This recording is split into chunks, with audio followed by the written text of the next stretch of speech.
It's hard to imagine any regulatory body that has more influence on the U.S. power sector than FERC.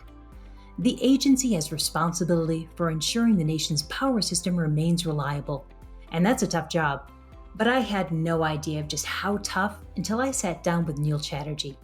Hello, I'm Terry Vishwanath, the energy economist at CoBank and your co-host of Power Plays. For this month's podcast, my colleague and co-host Tamara Reynolds and I caught up with Neil.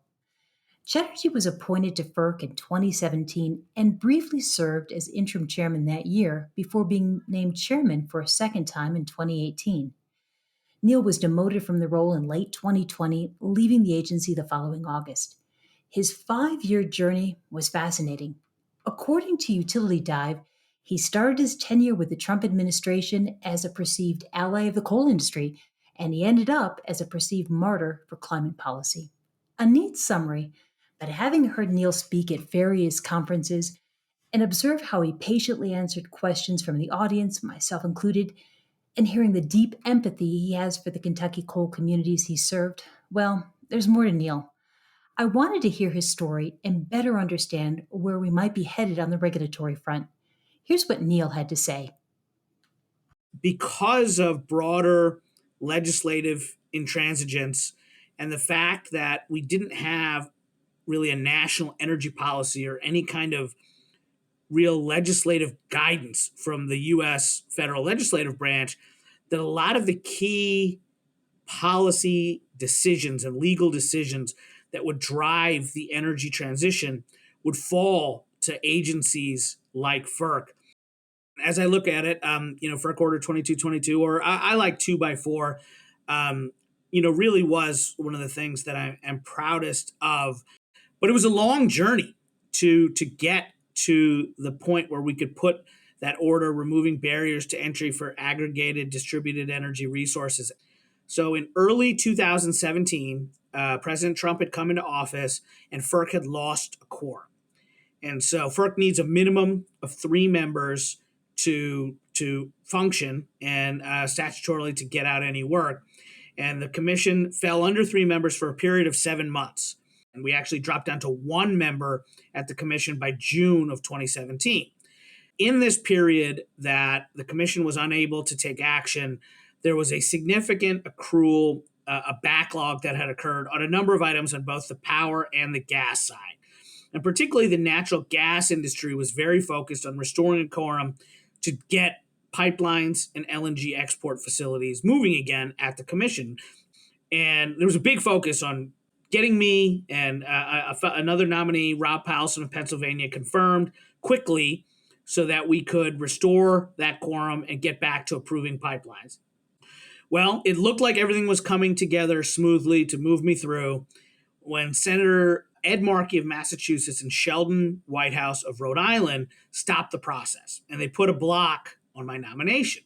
At first, I was a little surprised because having been a staffer in the Senate, I had a very good relationship with a number of senators on both sides of the aisle, including Senators Markey and Whitehouse. I was surprised that these senators who I thought I had a friendly relationship with were blocking my confirmation.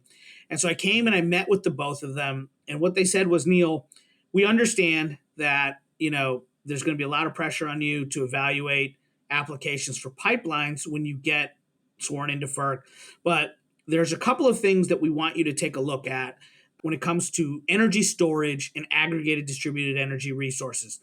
We're not asking you to commit to take any kind of action. Just please don't focus solely on pipelines. There's real opportunities. We think there's quality policy here. Just take a look at these issues. And again, you don't have to commit to us that you'll do anything, but please keep an open mind. And that's all they asked. And when I said, of course, I'll keep an open mind to these matters, they lifted their hold on my nomination, and I was able to go forward and be confirmed. And what I came to find is that the senators were right. I'm a big believer in innovation and opportunity. And what it would take to kind of spur innovation here was not a mandate or a subsidy, things that I would struggle with from a policy standpoint. I looked at some of the structural obstacles to these resources competing in the markets and being compensated for all of their attributes. And I thought, this is kind of conservative, smart energy policy. and I want to pursue this. And at the time, there wasn't a lot of Republican interest in energy storage and in DERs, but it was okay. I felt like this was a justifiable approach to take. But what was interesting is some of the legal questions surrounding energy storage. We were a lot further along in answering those than we were when it came to some of the really complex behind the meter issues with DERs. And so I had to make a tough decision, and I wound up actually splitting what had been a really large connected rulemaking that would have done it all, and I broke it into smaller pieces. And the first piece wound up being FERC Order 841, which removed barriers to entry for energy storage resources. And what I'm really proud of in looking back at our efforts on 841 is we got a unanimous vote at the commission to have it move forward. And then suddenly, within a couple of years, you had Republicans in Washington and the state capitals touting the benefits of energy storage because the rule really worked out. But it wasn't without its challenges. There were sensitive jurisdictional questions about whether FERC was creeping into, kind of retail jurisdiction, which was really state jurisdiction, and whether we were overreaching. And ultimately, the utility industry, EEI, NRECA, APPA, along with the states, NARUC, pushed back and litigated the rule, and it went all the way to the DC Circuit, and the DC Circuit upheld our approach. And this was really significant because while we were waiting for the legal process in FERC Order 841 to shake out, we were simultaneously working to put together what became FERC Order 2222, and we learned from the experience with 841, and ultimately the product that became 2222 was much more legally durable because of our experience in kind of implementation and compliance with 841. And we also heard from stakeholders. And one of the stakeholders we heard from were small distribution co-ops throughout the country who were truly worried about being overwhelmed if the rule was fully implemented. And we really didn't have anything on a potential opt-out for some of these small distribution systems in 841. And so we learned from that and were able to build in a opt-in for some of these smaller distribution systems when it came to 2222. I think the combination of the two rules in particular will be significant, but 2222 in particular could really transform the way that we generate, distribute, and consume power in this country. You can harness the power of thousands and thousands of EVs. Suddenly you're competing against the power plant down the street, and you're doing it at the point of demand, and that's really exciting. We may look back 10 years from now and say FERC Order 2222 was the most significant thing that this agency could have done to really drive the energy transition and reduce carbon emissions. You made this comment that, hey, DERs can hide in plain sight in our homes, our businesses, our communities, but their power is mighty. You made it a point about where we actually consume the electricity. And we know that of all the electricity we generate, 65% is really going to be just keeping the system afloat. 35% is where we actually see that consumption. I want to go back. This original focus, the thought being that you would focus on natural gas infrastructure. Yeah, look, it was a huge focus of my tenure at the commission, and it was a challenge. Something that used to be a matter of routine has become very controversial, and that is the process by which certificate applications for natural gas infrastructure has just come under tremendous scrutiny, and it's become very emotional. We had protesters come to the commission, come to the commissioners' homes, go to job sites and antagonize people working on project sites. And so it's very tough. And I really felt that we worked hard at the commission to take in some of the concerns that were brought to us by landowners, by folks with environmental concerns, folks with safety concerns. And we put pressure on project sponsors to make sure that restoration was completed and that projects weren't allowed to start flowing gas until the land was put back to the way it was before. And, what we found is, there were differences amongst companies within the industry. And sometimes there were good actors who were penalized because some of their peer companies didn't handle things in the best way. That, the FERC process is long, it's complicated, it's arduous, and it's expensive. And people like to quote a statistic that FERC is a rubber stamp because there have only been two projects ever rejected by the agency. Well, that doesn't account for all the projects that were withdrawn. And so I actually was a staunch defender of FERC's processes. And I tried to be constructive in working with my colleagues to find ways to account for the emissions associated with FERC's natural gas approvals.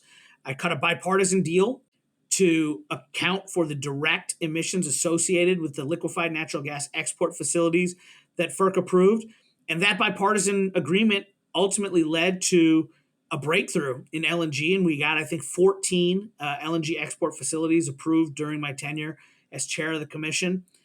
We need more infrastructure in this country. We need a lot more infrastructure, natural gas pipelines and transmission lines, in order to maintain reliability, in order to maintain resilience, affordability, and energy security. But here's the tricky thing, and I was actually screaming this from the rooftops during my waning days at FERC, that you could not tie up the approval process for natural gas pipelines on the NGA side and not expect those same obstacles to reemerge when it comes to citing electric transmission on the Federal Power Act side. And what's really interesting about this whole situation we find ourselves in today when it comes to permitting in the US is that the historical opponents of building energy infrastructure, because it was largely fossil infrastructure, are now the proponents of building out transmission to get clean energy onto the grid. And what they are finding is that the same playbook that they use to frustrate pipeline development is now being used against them to frustrate transmission build out. Well, let's talk about that. So, this year, the Department of Energy released a proposed framework for designating these national interest electric transmission corridors for specific transmission projects. I've been in these gymnasiums where communities are opposed to energy infrastructure. It's a hard thing to tell folks in those communities that despite their concerns and despite their objections, that it's in the national interest to build on their property. It's just very hard. And there are other complex questions that come into this. The reality is the easiest way to get transmission built in this country would be to just use existing right-of-ways. But then you're subjecting the same communities that bore the brunt of the last round of infrastructure build out to having more infrastructure. Similarly, when it comes to cost allocation, who is going to pay for these huge CapEx projects, these very risky projects? I can understand state A, where the renewable power is being generated, having an interest in building out transmission to get that renewable power to where the demand is. And I can understand state C, where consumers are clamoring for cleaner sources of energy, wanting to get that transmission so that they could get the clean power that's being generated in state A. What happens to state B? State B is neither benefiting from the generation nor the consumption of the power, but they're having transmission lines built through their backyards that they don't want, and they're going to be expected to pay for it. So that is why, despite all the best intentions, despite all of the incentives that are being put out there, there remain huge challenges to getting transmission built. And then the interconnection queue. There's broad consensus at FERC and in Congress and elsewhere that the status quo is fundamentally broken and that across the regions, we need to better improve the interconnection queue process. There's a couple of parts to sort of reconnect on. Where from here and what's the most constructive pathway forward? Neil, what would you say that tack should be?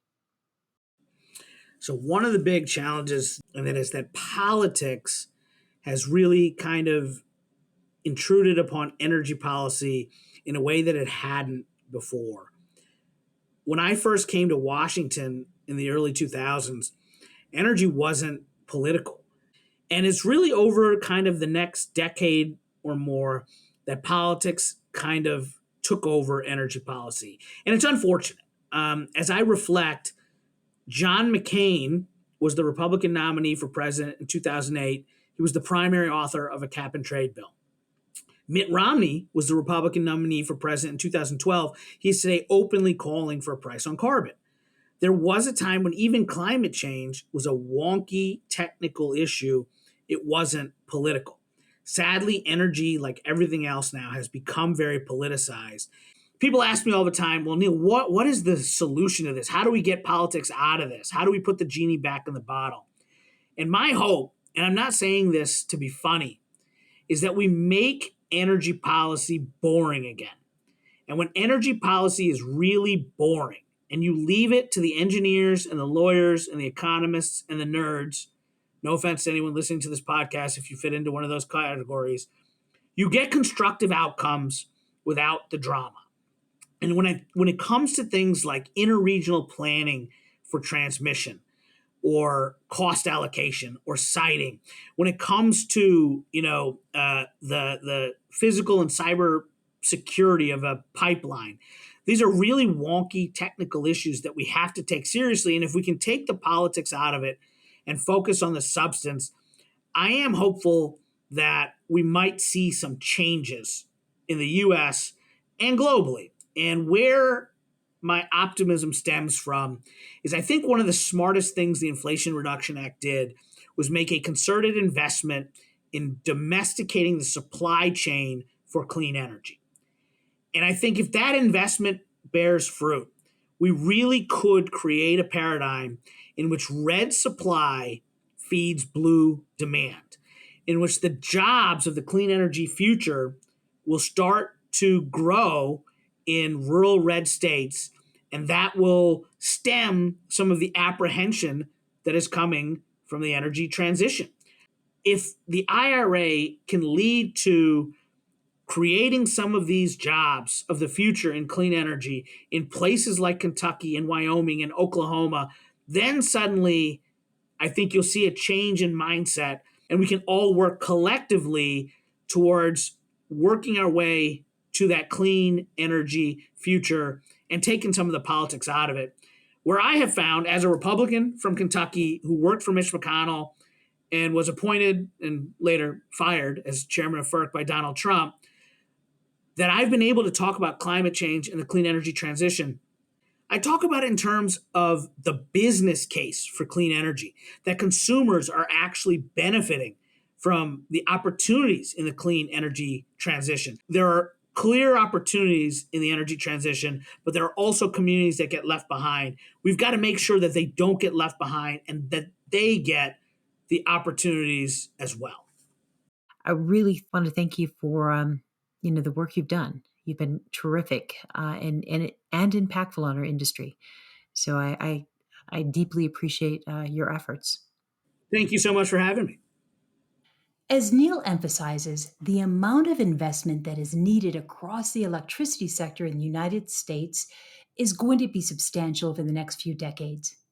Recent congressional action supporting energy infrastructure investment is encouraging, but without a clear process to enable permitting and siting, well, it's going to hinder progress. What's more, opportunities exist in the ongoing energy transition, but it's important to ensure that communities are not left behind. I hope you've enjoyed our conversation with Neil and will join us next month. The peak month of wildfire season is August, when areas become increasingly dry, hot, and more susceptible to wildfire. If you live on the Gulf, it also happens to be the time when we see more landed hurricanes. We're going to hear from our electric co-ops on how they prepare their communities for these natural disasters. I hope you'll join us then. Bye for now. CoBank's Power Plays podcast is intended for informational purposes only, and the information should not be used without CoBank's express written permission. The information provided in the podcast is not intended to be investment, tax, or legal advice and should not be relied upon by listeners for such purposes. The information contained has been compiled from what CoBank regards as reliable resources. However, CoBank does not make any representation or warranty regarding the content and disclaims any responsibility for the information, materials, third-party opinion, and data included in the podcast. In no event will CoBank be liable for any decision made or actions taken by anyone, person or persons, relying on information contained in this podcast.